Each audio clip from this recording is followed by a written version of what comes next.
অন্ধকার নেমেছিল পৃথিবীর ওপর। অশুভের শক্তি চারদিকে ছড়িয়ে পড়ছিল।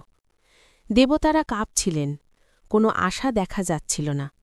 হঠাৎ অন্ধকারের মাঝ থেকে একটি আলো ফুটে উঠল। সেই আলো ক্রমশ প্রসারিত হয়ে এক মহাসমাধান তৈরি করল। মাটির তলার নীরবতা ভেঙে বজ্রধ্বনি, শঙ্খধ্বনি ও ঢাকের তালে ধ্বনিত হল আলো।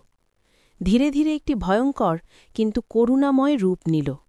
কালীর চোখে জ্বলল অগণিত আগুন, ভয়ঙ্কর, অদম্য।